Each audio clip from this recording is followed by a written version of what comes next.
السلام عليكم ورحمة الله وبركاته. الحمد لله رب العالمين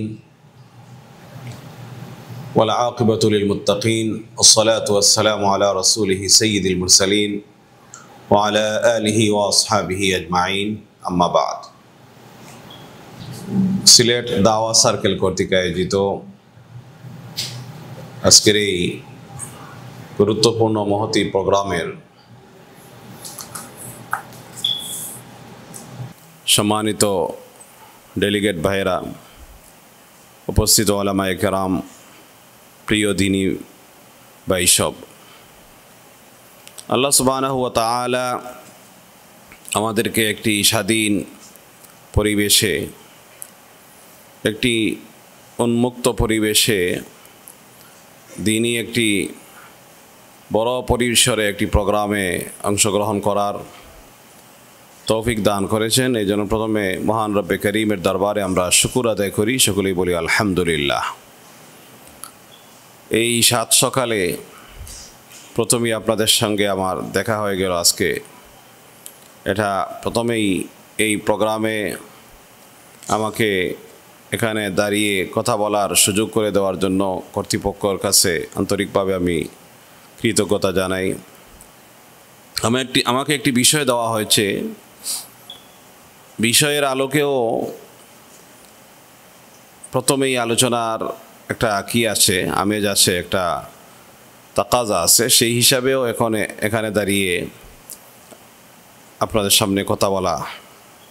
আমাকে যে বিষয়টা দেওয়া হয়েছে আপনারা দেখেছেন, দাওয়াতের ময়দানে যুব সমাজের আত্মশুদ্ধি। আমরা মনে করি যে আত্মশুদ্ধি এটা মনে হয় খানকাহি কাজ, আত্মশুদ্ধি মনে হয় এটা পীর মুরিদি কাজ। এটা আমাদের একটা ধারণা আছে অনেকেরই। অথচ আত্মশুদ্ধি এটা একটা শর্ত, এটা ফরজ।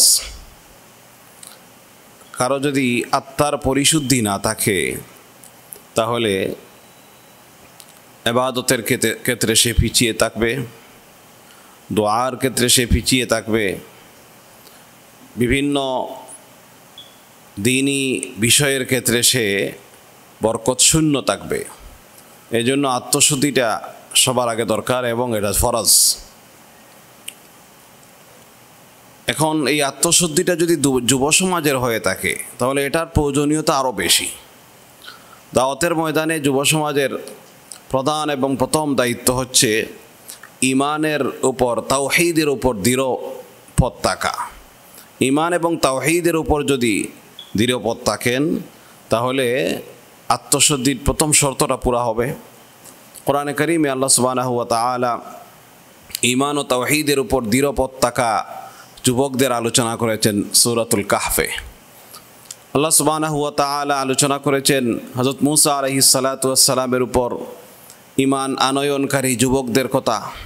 সূরা কাহফে আল্লাহ সুবহানাহু ওয়া তাআলা ওই সকল যুবকদের আলোচনা করেছেন যারা নিজের ইমানের হেফাজতের জন্য শেষ পর্যন্ত গুহায় আশ্রয় নিয়েছিলেন। ইন্নাহুম ফিতিয়াতুন আমানু বিরাব্বিহিম ওয়া জিদনাহুম হুদা। আল্লাহ সুবহানাহু ওয়া তাআলা বলেন যে তারা ছিল একদল যুবক যারা নিজ প্রতিপালকের প্রতি ঈমান এনেছিল এবং আমি তাদেরকে হেদায়েতের প্রভূত উৎকর্ষ দান করেছিলাম। এই যে নিজের প্রভুর প্রতি, প্রতিপালকের প্রতি ঈমান আনা এবং তাওহীদের উপর ঈমান আনা, এর মাধ্যমে আল্লাহ সুবহানাহু ওয়া তাআলা তাদেরকে হেদায়েতের পথে আরও অগ্রসর করে দিয়েছিলেন। তাহলে বোঝা গেল যে আমাদের প্রথম কাজ হচ্ছে আমরা তাওহীদের উপর, এই বর্তমানে এই শিরকের একটা জোয়ার এবং সয়লাবের সময়ে তাওহীদের উপর দৃঢ় পথ থাকা, এটা আল্লাহ সুবহানাহু ওয়া তাআলার পক্ষ থেকে নিজের উন্নতি এবং উৎকর্ষ সাধনের মোক্ষম সুযোগ রয়েছে আমরা যুব সমাজের কাছে।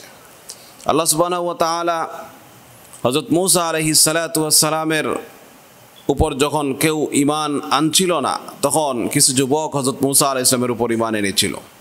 এই যুবকদের প্রশংসা করেও আল্লাহ তাআলা কোরআনে কারীমে বলেছেন, ফামা আমানা লি মূসা ইল্লা যুররিয়াতুম মিন কওমিহি আলা ফিরআউনি আলা খাউফিম মিন ফিরআউনা ওয়া মালাইহিম আন ইয়াফতিনাহুম ওয়া ইন্না ফিরআউনা লাআলিন ফিল আরদ ওয়া ইন্নাহু লামিনাল মুসরিফিন। এখানেও আল্লাহ সুবহানাহু ওয়া তাআলা মুসা আলাইহিস ইসলামের উপর ঈমান আনয়নকারী যুবকদের প্রশংসা করেছেন ঈমান আনার উপরে, যে তারা ঈমান এনেছিল হযরত মুসা আলাইহিস ইসলামের উপর। সকল প্রতিকূলতা উপেক্ষা করে, রক্তচক্ষু উপেক্ষা করে তারা মুসা আলাইহিস ইসলামের উপর ঈমান নিয়ে এসেছিল। এজন্য আমাদের প্রথম এবং প্রধান কর্তব্য হচ্ছে আমরা ঈমান ও তাওহীদের উপর এক থাকা, তাওহীদের উপর আমরা দৃঢ়পদ থাকা। এখন বলতে পারেন যে আমরা তো সবাই তাওহীদের উপর আছি, ঈমানের উপর আছি, আমাদের ঈমানের মধ্যে অনেক ভেজাল চলে আসে, তাওহীদের উপর অনেক ভেজাল চলে আসে। এজন্য নির্ভেজাল ঈমান তাওহীদের উপর আমরা সজাগ থাকতে হবে, সচেতন থাকতে হবে, এবং যতগুলো ঈমান বিরোধী, তাওহীদ বিরোধী যতগুলো অনুষঙ্গ আমাদের সমাজে আছে সবগুলো থেকে আমাদেরকে বেঁচে থাকতে হবে। এরপরেই আমাদের যে কাজ, সেই কাজটা হচ্ছে আমাদেরকে নিয়ত সহি করে নিতে হবে।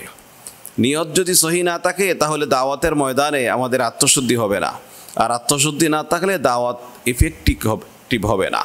এই জন্য প্রিয় ভাইরা, আমরা নিয়ত সহি করে নিতে হবে। আমরা তো নিয়তের আলোচনা জানি, নিয়তের হাদিসটাও আমরা সবাই জানি, ইন্নামাল আমালু বিন্নিয়াত। আল্লাহর হাবিব সাল্লাল্লাহু আলাইহি ওয়াসাল্লাম বলেছেন যে নিশ্চয় আমল নির্ভর করে নিয়তের উপর। নিয়ত যদি ভালো থাকে তাহলে আমলটা কি হবে? আল্লাহর দরবারে কবুল হবে, আল্লাহর দরবারে কোয়ালিটি সম্পন্ন হবে। আর নিয়ত যদি ভালো না থাকে তাহলে এটা কি হবে না? আমল কবুল হবে না, কোয়ালিটি সম্পন্ন হবে না। সুতরাং আমাদেরকে নিয়ত কি করতে হবে? নিয়ত সহি করে নিতে হবে। কারণ দাওয়াতের ময়দানে দাওয়াতের কাজ করা এটা একটা আমল। এই দাওয়াতের কাজটা যদি ফলপ্রসূ না হয়, এই দাওয়াতের কাজটা যদি ইফেক্টিভ না হয়,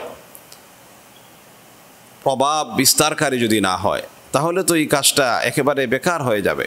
আর এটা প্রভাব বিস্তারকারী কাজ হতে হলে আমাদেরকে নিয়ত সহি করে নিতে হবে যে আমি দাওয়াতের কাজ করতেছি, আমি কিসের জন্য করতেছি? আমি বড় সেলিব্রিটি হব, আমি বড় প্রশংসা কুড়াবো, আমি কি করব? আমি বড় স্কলার হব, আমি ভিউ, লাইক, কমেন্ট, ভিউ এগুলো বেশি পাবো, যার কারণে মানুষ আমার প্রশংসা করবে, আকীদার বড় ভাই হব, মানুষ আমাকে প্রশংসা করবে। না, এভাবে বড় ভাই ছোট ভাইয়ের প্রশ্ন না। প্রশ্ন হচ্ছে আমাদেরকে দাওয়াতের ময়দানে কাজ করতে হবে সহি নিয়তে, আল্লাহর জন্য। আল্লাহ সুবহানাহু ওয়া তাআলা দাওয়াতের যে আয়াতগুলো কোরআনে কারীমের মধ্যে আলোচনা করেছেন, আমরা সেগুলো থেকে লক্ষ্য করলে দেখি যে উদউ ইলা সাবিলি রাব্বিকা, সাবিলি রব বলা হয়েছে, রবের পথে ডাকো। কুল হাযিহি সাবিলি আদউ ইলাল্লাহ, যে তোমরা কি করো, যে এই রাস্তা হচ্ছে আল্লাহর রাস্তা, ওই দিকে কি করো? আল্লাহর দিকে মানুষকে আহ্বান করো, নিজের দিকে না। কিন্তু আমাদের দাওয়াতের অবস্থা হচ্ছে যে আমাদের আত্মশুদ্ধির অভাবের কারণে এমন অবস্থা হয়েছে যে আমরা দাওয়াত দিই নিজের দিকে, আহ্বান করি কি নিজের দিকে, আল্লাহর দিকে না। যার কারণে এই সময় আমাদের কথা থাকে আল্লাহর, কিন্তু আমি সবাই যাতে আমার ভক্ত হয়, সবাই যাতে আমার প্রশংসায় পঞ্চমুখ হয়, এই একটা মনোভাব আমাদের ভিতরে থাকে। আল্লাহ না করুন এটা আমরা সবার কাছে এরকমের ধারণা করি না, কিন্তু এটা আমাদেরকে এই বিষয়টা মাথায় রেখে আমাদের দাওয়াতের কাজ করতে হবে, যে আমাদের দাওয়াতের কাজ করার প্রধান উদ্দেশ্য হচ্ছে আমরা আল্লাহর জন্য দাওয়াতের কাজ করব। আল্লাহ সুবহানাহু ওয়া তাআলার দিকে মানুষকে ডাকবো, নিজের দিকে না, নিজের দলের দিকে না, আল্লাহর দিকে আমরা ডাকবো। এই বিষয়টা আমাদেরকে বুঝতে হবে। আমাদের এখন দাওয়াতের কাজ হয়ে গেছে দলের জন্য, নিজের জন্য, নিজের ঘরানার জন্য, নিজের মাসলাকের জন্য। এগুলো থেকে আমাদেরকে বেরিয়ে এসে আল্লাহর দিকে মানুষকে ডাকতে হবে। এটাই হলো দাওয়াতের শিক্ষা। যদি আল্লাহর দিকে না ডাকা হয়, আদউ ইলাল্লাহ না হয়, ইলা সাবিলি রাব্বিক না হয়, তাহলে এই দাওয়াত কি দলের জন্য হবে, ঠিক আছে, কিন্তু আল্লাহর জন্য হবে না। এটা আল্লাহর কাছে জাযা, বদলা পাওয়া যাবে না। এরপরে দাওয়াতের ময়দানে আমাদের যুব সমাজের কাজ হচ্ছে ইলম অর্জন করতে হবে। যদি আমরা জ্ঞান না থাকে, ইলম না থাকে, তাহলে এই ইলম না থাকলে দাওয়াতের কাজ, ইলম না থাকলে তাসাউফের কাজ, ইলম না থাকলে আত্মশুদ্ধির কাজ, এটা ভণ্ডামিতে রূপান্তরিত হয়। এই জন্য ইলম থাকতে হবে, জ্ঞান থাকতে হবে, কোরআন এবং সুন্নাহর জ্ঞান থাকতে হবে। আমরা সবাই জানি এগুলো একেবারে কমন আলোচনা, এগুলো হাদিসগুলোও আমাদের কাছে খুবই সহজ, আমরা সবার মুখস্থ আছে যে ইলম অর্জন করা ফরজ। প্রত্যেক মুমিন নরনারীর জন্য ইলম অর্জন করা ফরজ। যারা ইলম অর্জন করে এবং যাদের ইলম নাই তারা কি না সমান না? কুল হাল ইয়াস্তাবিল্লাযীনা ইয়ালামুন ওয়াল্লাযীনা লা ইয়ালামুন, যারা জানে এবং যারা জানে না তারা কি না সমান না। ইন্নামা ইয়াখশাল্লাহা মিন ইবাদিহিল উলামা, নিশ্চয় আল্লাহ সুবহানাহু ওয়া তাআলাকে ভয় করে আল্লাহর বান্দাদের মধ্যে ওই সকল লোক যারা জ্ঞানী। সুতরাং জ্ঞান ইলম এটা খুবই জরুরি, গুরুত্বপূর্ণ। যদি জ্ঞান ইলম না থাকে, এটা আমাদের সুরক্ষার জন্য জ্ঞানের দরকার, সুরক্ষার জন্য, আমাদের ঈমানের সুরক্ষার জন্য, আমলের সুরক্ষার জন্য, আমলটা নির্ভেজাল হওয়ার জন্য আমাদের ইলমের দরকার, জ্ঞানের দরকার, কোরআন সুন্নাহর জ্ঞান আমাদের আহরণ করা দরকার। এই জন্য আমাদেরকে এটা বুঝতে হবে। আমরা অনেক সময় এই জ্ঞানের অভাবের কারণে নিজেকে একমাত্র সঠিক মনে করি। এই জন্য 3 নম্বর আমাদের কাজ হইল যুবক ভাইদের দাওয়াতের ময়দানে নিজেই একমাত্র সঠিক আর বাকি সব ভুলের উপরে আছে, এই মনোভাব আমাদেরকে ছাড়তে হবে। নিজেই একমাত্র সঠিক, আমি ভালো রাস্তার উপর আছি, আমি সঠিক পথে আছি, বাকি সবাই গুমরাহির পথে আছে, এই মনোভাবটা আমাদেরকে কি করতে হবে? ছাড়তে হবে। আমরা অনেক সময় এটা আমাদের এই যে বিষয়টা যে নিজেই সঠিক, এটা আমাদের প্রায় সকলের ভিতরে এটা মহামারী আকার ধারণ করেছে। সবাই নিজেকে ভুলের ঊর্ধ্বে মনে করি, নিজেকে ফেরেশতা তুল্য মনে করি, অথচ এই বিষয়টা কত যে ভুলের মধ্যে, ভ্রান্তির মধ্যে আমরা আছি আমরা বুঝতেই পারি না। আমরা যদি উদাহরণ দিই 4 মাযহাবের বিষয়টা, 4 মাযহাবের মূল কনসেপ্টটা কি? তাদের বক্তব্য হলো যে প্রত্যেকটা মাযহাবের যারা মনীষীগণ যারা আছেন, ওলামায়ে কেরাম যারা আছেন, মাযহাব প্রবক্তা যারা আছেন, তাদের বক্তব্য হলো যে দলিলের আলোকে আমাদের রায় সঠিক, মত সঠিক, তবে অন্য মাযহাবও সঠিক হয়, অন্য মাযহাবও কি আছে? সঠিক আছে। এটা হলো মাযহাবের মূল বক্তব্য। মাযহাবের কি যে চিন্তাধারা, দৃষ্টিভঙ্গি, এটা যে আমরা দলিলের আলোকে আমরা সঠিক এবং আমরা কি সহি হওয়ার কাছাকাছি, বাকি অন্য মাযহাবও কি সঠিক হওয়ার কি আছে? সম্ভাবনা আছে। এই যে একটা উদার নৈতিক বক্তব্য মাযহাবের, আমরা কোথায় আছি? অথচ মাযহাব যে 4টা মাযহাব সারা বিশ্বব্যাপী আছে, সবাই এটা কেউ বলে না, কোনো মাযহাবওয়ালা বলেন না যে আমার মাযহাবই একমাত্র সঠিক, বাকি অন্য মাযহাব ভুল, এটা বলেন না। কি বলেন? যে অন্য মাযহাবও কি সঠিক হওয়ার সম্ভাবনা রাখে, তাদেরও দলিল আছে, কিন্তু দলিলের আলোকে আমরা অধিক শক্তিশালী, এই কথাটা বলেন। কিন্তু আমাদের অবস্থা হচ্ছে আমরা সামান্য পড়াশোনা করে, কিছু বই পুস্তক পড়ে আমরা আমাদের রায়কে, মতকে চূড়ান্ত মনে করি এবং আমার মত ছাড়া, আমার রায় ছাড়া অন্য মতকে আমি কি মনে করি? সবাইকে ভুলের মধ্যে মনে করি, নিজেকে ফেরেশতা তুল্য মনে করি। এটা হচ্ছে দাওয়াতের ময়দানে আমাদের যুব সমাজের আত্মশুদ্ধির সবচেয়ে বড় অন্তরায়। এই অন্তরায়টুকুকে আমাদেরকে দূর করতে হবে। নিজেই সব জানতা, নিজেই সব জানি, বাকি অন্যরা কিছুই জানে না, এই মনোভাব আমাদের ভিতর থেকে জেরে ফেলতে হবে। আমি কিছু জানি না, এটা আমাদের ভিতরে থাকতে হবে। হাফিজতা শাইআন ওয়া গাবাত আনকা আশিয়া, একটা কবিতার, একটা আরবি কবিতার একটা অংশ। হাফিজতা শাইআন ওয়া গাবাত আনকা আশিয়া, যে তুমি তো একটা বিষয় জানলে, কিছু বিষয় জানলে, অনেকগুলো বিষয় তোমার কাছ থেকে অজানা রয়ে গেল। এই যে একটা মনোভাব, এই মনোভাবটা আমাদের নিয়ে আসতে হবে। এরপরে আমাদের যুব সমাজের যে করণীয় সেটা হলো তর্ক ছাড়তে হবে। আমরা যদি তর্ক করি, আমরা অনেক সময় আমাদের ব্যাপক সময় থাকে, আমাদের অবসর সময় থাকে, এই অবসর সময়টুকু আমরা হয়তো সরাসরি বন্ধুবান্ধবদের সাথে আমরা তর্ক করি, না হয় ভার্চুয়ালি সোশ্যাল মিডিয়ায় আমরা কি করি? তর্ক করি। বিভিন্ন বিষয় নিয়ে, সামান্য বিষয় নিয়ে, তুচ্ছ বিষয় নিয়ে আমরা কি করি? তর্ক করি। এই তর্ক করাটা আমাদেরকে ছাড়তে হবে। এটা তর্ক করাটা মানুষের সৃষ্টিগত একটা স্বভাব, কিন্তু এটা আমাদেরকে ছাড়তে হবে। আল্লাহ সুবহানাহু ওয়া তাআলা বলেছেন ওয়া কানাল ইনসানু আকসারা শাইইন জাদালা, মানুষ অধিক তর্কপ্রিয় হয়ে থাকে, অধিক পরিমাণে মানুষ কি তর্কপ্রিয় হয়ে থাকে। এই তর্কপ্রিয়তা আমাদেরকে ছাড়তে হবে। বেশি তর্ক করা এটা কি না, ঠিক না, এই বিষয়টা আমাদেরকে জানতে হবে। ভুলের উপর থেকেও আমাদের যুব সমাজ তর্ক করে, ভুলের উপর আছে, নির্ঘাত ভুলের উপর, নিশ্চিত সে ভুলের উপর, এরপরও তর্ক ছাড়ে না। একজন আরেকজন কি শুধুমাত্র মনোবৃত্তির কারণে, শুধুমাত্র নিজের বরত্ব প্রকাশের কারণে, মনের আত্মার রোগের কারণে নিজেকে বিজয়ী হিসাবে উপস্থাপন করার জন্য সে অন্য ভাইয়ের সাথে তর্ক করে। সে জানে সে ভুলের উপর আছে, অথবা তাকে ভুল ধরিয়ে দেওয়া হচ্ছে, তখনও সেটা কি করছে না? গ্রহণ করছে না। এই জন্য আমাদেরকে তর্ক ছাড়তে হবে। নিজে সঠিকের উপর থেকেও তর্ক ছেড়ে দেওয়ার ফজিলত আল্লাহ রাসূল সাল্লাল্লাহু আলাইহি ওয়াসাল্লাম বলেছেন। কি বলেছেন? আনা যাঈমুন বিবাইতিন ফি রাবাদিল জান্নাতি লিমান তারাকাল মিরা ওয়া ইন কানা মুহিক্কান। আল্লাহ রাসূল বলেন, আমি ওই ব্যক্তির জন্য জান্নাতের শেষ সীমানায় একটি ঘর দেওয়ার জামিন হচ্ছি, যে নিজে হক থাকা সত্ত্বেও, সত্য থাকা সত্ত্বেও নিজে ঝগড়া তর্ক পরিহার করে। নিজে সঠিকের উপর আছেন, নিজে জানেন নিজে সঠিক, এরপরেও আল্লাহর জন্য যে ব্যক্তি তর্ক ছেড়ে দেয়, আল্লাহ রাসূল বলেন ওই ব্যক্তির জন্য জান্নাতের শেষ সীমানায় আমি একটি ঘরের জামিন হলাম। যে রাসূল আকরাম সাল্লাল্লাহু আলাইহি ওয়াসাল্লাম নিজে সঠিক হওয়া সত্ত্বেও যে ব্যক্তি তর্ক ছাড়ে তাকে জান্নাতে একটা ঘর দেওয়ার জন্য আল্লাহ রাসূল জামিন হলেন। তাহলে নিজে সঠিক থেকে আমরা যদি তর্ক ছাড়ে কি ফজিলত, আর নিজে ভুলের উপর থেকে তর্ক করা কতটুকু যে গুনাহের কাজ, কতটুকু যে এটা একটা কি বর্জনীয় কাজ, সেটা আমরা তো অনুভব করতে পারি না। আমরা আমাদের খাহেসাতের কারণে, প্রবৃত্তির কারণে আমরা অনেক সময় নিজে ভুলের উপর থেকেও আমরা কি করি, তর্ক করি। এই জন্য আমরা আমাদের এই তর্কপ্রিয়তা ছাড়তে হবে। প্রিয় ভাইরা, আল্লাহ রাসূল সাল্লাল্লাহু আলাইহি ওয়াসাল্লাম বলেন, যে ব্যক্তি ভুলের উপর থেকেও তর্ক করে তার ব্যাপারে কঠিন হুঁশিয়ারি আল্লাহ রাসূল উচ্চারণ করেছেন। বলেন, মান খাসামা ফি বাতিল ওয়া হুয়া ইয়ালামুহু লাম ইয়াজাল ফি সাখাতিল্লাহি হাত্তা ইয়ানজিয়া আনহু। যে ব্যক্তি জেনে শুনে কোনো বাতিল বা অন্যায় বিষয়ে তর্ক বিতর্ক করে, সে ব্যক্তি ততক্ষণ পর্যন্ত আল্লাহর রুশানলে থাকে যতক্ষণ না সে ওই তর্কটা বর্জন করে। তর্ক ছেড়ে না আসা পর্যন্ত আল্লাহ তার উপর অসন্তুষ্ট থাকেন, আল্লাহর রুশানল তার উপর থাকে। এই জন্য এটা আবু দাউদের হাদিস। তো এই জন্য আমাদেরকে কী করতে হবে, তর্ক ছাড়তে হবে। সঠিক থেকেও তর্ক করা এটাও কি না, এটাও কাম্য না, বরং আল্লাহ রাসূল বলেন সঠিক থেকেও যদি তর্ক করে আমি তার জন্য জান্নাতের একটা ঘরের জন্য আমি কি হইলাম, জামিন হইলাম।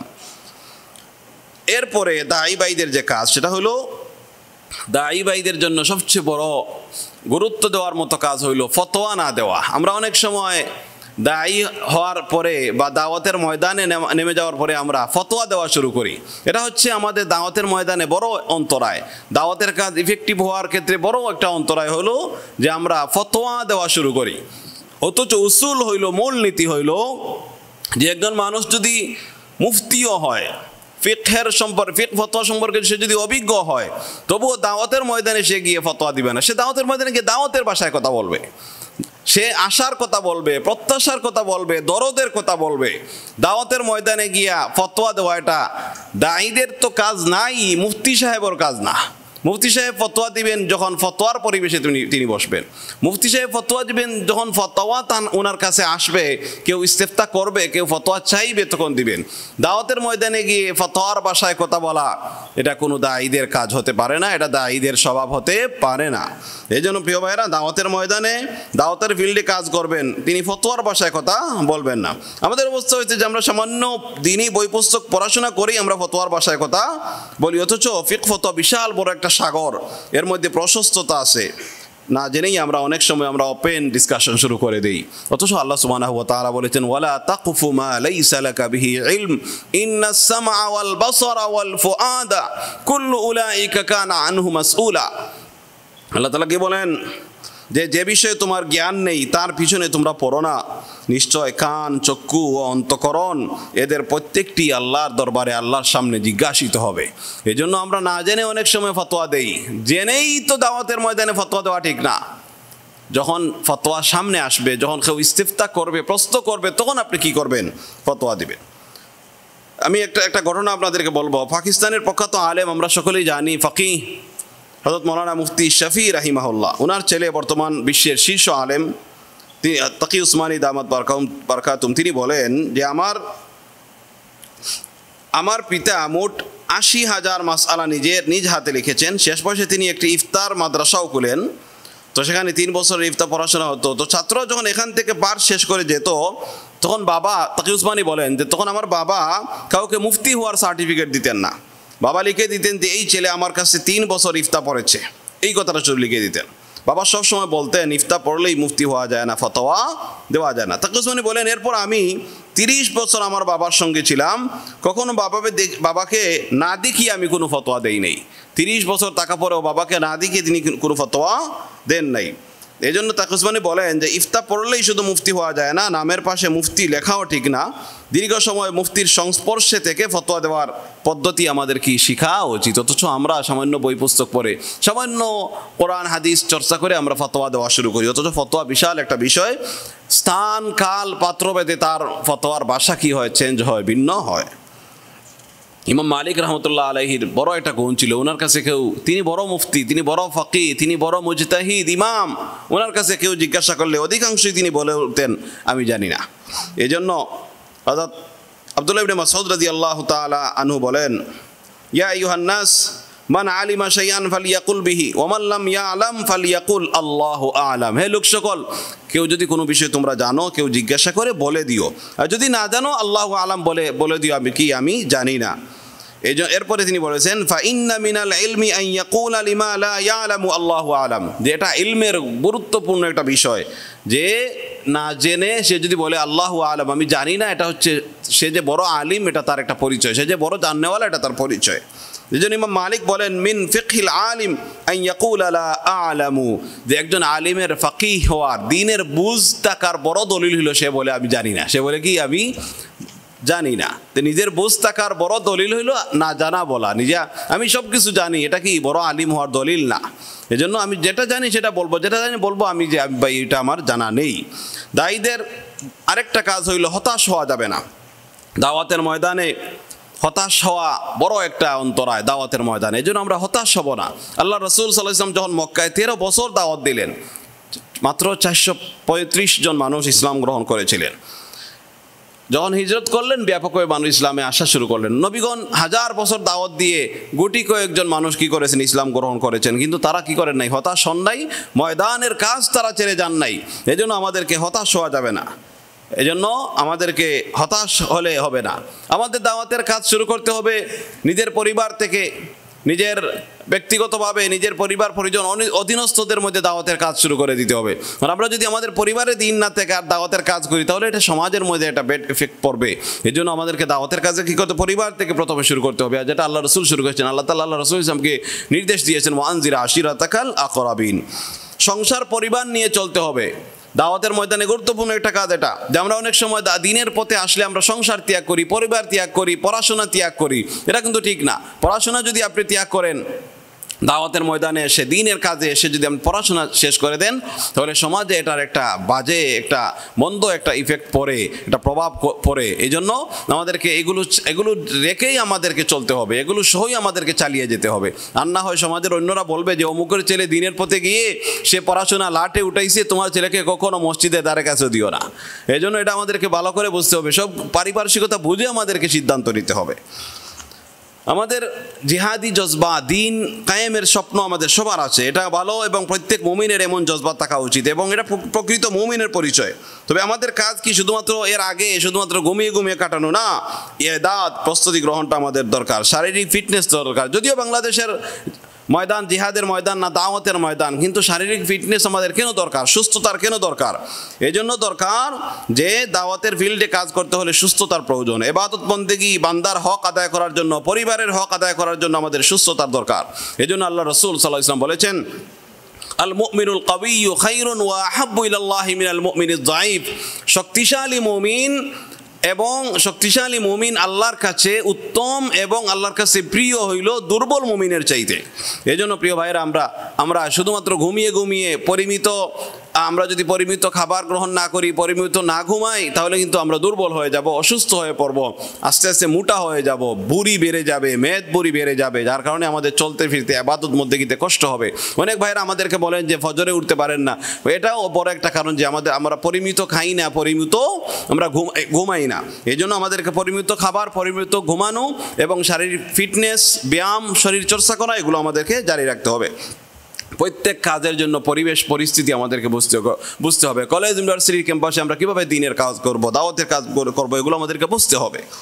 অন্ধ অনুসারী হওয়া যাবে না, আবার অন্ধ বিরোধীও হওয়া যাবে না। আমাদের মধ্যে একটা প্রবণতা আছে আমাদের যুবক ভাইদের মধ্যে, যে আমরা কারো ভক্ত হইলে অন্ধভাবে ভক্ত হয়ে যাই, আবার কারো বিরুদ্ধ হইলে অন্ধভাবে আমরা কি করি, বিরোধিতা করি। এই যে এটা থেকে আমাদের কি করতে হবে, অবশ্যই বেরিয়ে আসতে হবে। এটার কারণে কি হয়, অনেক সময় যে আমরা কারো কি হইলাম, অন্ধভক্ত হয়ে গেলাম, তার কাছ থেকে কোনো একটা মন্দ বিষয়, কোনো একটা খারাপ বিষয় বা কোনো একটা অনাকাঙ্ক্ষিত বিষয় বের হলো, তখন আমরা হতাশ হয়ে পড়লাম। শুধু তার প্রতি আমাদের ধারণা নষ্ট হয় না, বরং পুরো দিনের প্রতি আমার ধারণা নষ্ট হয়ে যায়। এই জন্য আমরা অন্ধ অনুসরণ করব না, কারো অনুসরণ করব, কাউকে ভালোবাসবো, মহব্বত করব, আমরা লিমিটের ভিতরে থেকে, ভারসাম্যের ভিতরে থেকে। বিরোধিতার ক্ষেত্রেও সেটা যেন অন্ধ বিরোধিতা না করি, ভারসাম্যহীন বিরোধিতা যেন আমরা না করি। কারো অধীনে কাজ করতে হবে, মুরব্বী সামনে রেখে কোনো আলিমের তত্ত্বাবধান রেখে আমাদেরকে কাজ করতে হবে, বিষয়ভিত্তিক স্টাডি আমাদেরকে বাড়াতে হবে, কি আকীদার বিষয়ে, আমল, আখলাক, আমলের মধ্যে স্বাদ আনার জন্য, কর্মচাঞ্চল্য আনার জন্য, কর্মস্থলে দায়িত্ব আনার জন্য, মানবিকতা, মমত্ববোধ, দাম্পত্য সম্পর্ক, বাবা মা পুত্রের সম্পর্ক, ভাই ভাইয়ের সম্পর্ক, আত্মীয়তার সম্পর্ক, মুমিন হিসাবে উম্মতের ভাই ভাই সম্পর্ক, সব কিছু আমাদেরকে সোশ্যাল মিডিয়া কেড়ে নিয়েছে, সোশ্যাল মিডিয়া আসক্তি আমাদেরকে কেড়ে নিয়েছে। এজন্য এটা থেকে আমাদেরকে কি করতে হবে, বেরিয়ে আসতে হবে। প্রিয় ভাইয়েরা, আমার সময় শেষ হয়ে গেছে। সর্বশেষ আমাদেরকে আত্মার পরিশুদ্ধি করতে হলে প্রিয় ভাইয়েরা আমাদের কি করতে হবে, অবশ্যই দাওয়ামূলক কাজে, দ্বীনি কাজে আমরা অগ্রসর হতে হবে ওই বিষয়গুলো সামনে রেখে। কারণ যুব সমাজের এই সময়টা বড় গুরুত্বপূর্ণ একটা সময়, যেই সময়ের কথা আল্লাহ রাসূল আলাদাভাবে আলোচনা করেছেন। আল্লাহ তাআলা কোরআন কারীমে এই যুবক বয়সের কথা কোরআনে বারবার আলোচনা করেছেন এবং যুবকদের প্রশংসা করেছেন আল্লাহ সুবহানাহু ওয়া তাআলা। এজন্য আমাদের এই ক্রান্তিকালে, উম্মতের এই ক্রান্তিকালে আধ্যাত্মিক শক্তি অর্জন ছাড়া দাওয়াতের কাজ কোনো সময় কি হবে না, প্রভাব বিস্তারকারী হবে না। এই জন্য আমাদেরকে অবশ্যই অন্তরের যে রোগগুলো আছে, হিংসা, বিদ্বেষ, লোভ, অহংকার, এই রোগগুলো আমাদেরকে কি করতে হবে, এগুলো থেকে বেঁচে থাকতে হবে। সবগুলো সমসাময়িক ফিতনা থেকে আমাদেরকে সজাগ থাকতে হবে। ভার্সিটির ভিতরে অনেকগুলো ফিতনা আছে যেগুলো আমরা বাইরে থেকে কল্পনাও করতে পারি না। এই ফিতনাগুলো থেকে আমাদেরকে বাঁচতে হবে। বা সামাজিক অনেকগুলো ফিতনা আছে, রাষ্ট্রীয় অনেকগুলো ফিতনা আছে, এই ফিতনাগুলো থেকে আমাদেরকে বেঁচে থাকতে হবে। হাদিসে এসেছে সর্বশেষ যে কথা, যে আমাদেরকে মৃত্যুর কথা স্মরণ রাখতে হবে সবসময়, যে আমাদের একটা মৃত্যু আছে এবং মৃত্যুর জন্য এই মৃত্যুর কথা বারবার স্মরণ করা, এটা ঈমান তাজা হওয়ার দলিল। আল্লাহ রাসূল সাল্লাল্লাহু আলাইহি ওয়াসাল্লাম বলেছেন যে প্রত্যেক জিনিসের মধ্যে একটা জং পড়ে, মরিচা পড়ে, আর অন্তরের মধ্যেও মরিচা পড়ে। অন্তরের মরিচা দূর হওয়ার দুইটা উপায়, বেশি বেশি করে কোরআন কারীমের তেলাওয়াত করা আর অধিক পরিমাণে মৃত্যুর কথা স্মরণ করা। আল্লাহ সুবহানাহু ওয়া তাআলা আমাদের সবাইকে যে আলোচনাগুলো করলাম এর উপর আমল করার তৌফিক দান করুন। এর বাইরেও অনেক বিষয় রয়ে গেছে আমাদের আত্মশুদ্ধির জন্য। এই জন্য দাওয়াতের ময়দানে আমাদের যুবক ভাইয়ের আত্মশুদ্ধি খুব বেশি দরকার, বড়দের সুহবতের দরকার, বড়দের লেখাগুলো পড়াশোনার দরকার, আত্মশুদ্ধিমূলক বই পুস্তক এগুলো পড়া দরকার, এবং আমরা আমাদের কাজগুলো যাতে গতিশীল হয়, সুচারুরূপে হয়। এই জন্য যারা ভার্সিটির বাইরে যারা আছেন, ভার্সিটির ভিতরে খণ্ড খণ্ড হয়ে ছোটো ছোটো দল হয়ে দিনের কাজ করতে হবে। ভার্সিটির ভিতরে কাজ করার কৌশল একটা, বাইরে কাজ করার কৌশল আরেকটা। ভার্সিটির ভিতরে আমরা দলের দিকে মানুষদেরকে আহ্বান করবো না, দিনের দিকে, ইসলামের দিকে আহ্বান করবো। এভাবে আমরা একটু বড় পরিসরে, বড় উদার মনোভাব নিয়ে আমরা আমাদের কাজটা চালিয়ে যাব। তখন দেখবেন আমাদের কাজটা কি হবে, অনেক ফায়দামন্দ হবে। আর যদি আমরা আল্লাহর দিকে আহ্বান না করে দলের দিকে আহ্বান করি, আমরা যদি নিজের ঘরানার দিকে, মাসলাকের দিকে দাওয়াত দিই, তাহলে দেখবেন কি হবে না, এই কাজটা গতিশীল হবে না এবং এটা সর্বজনীন হবে না।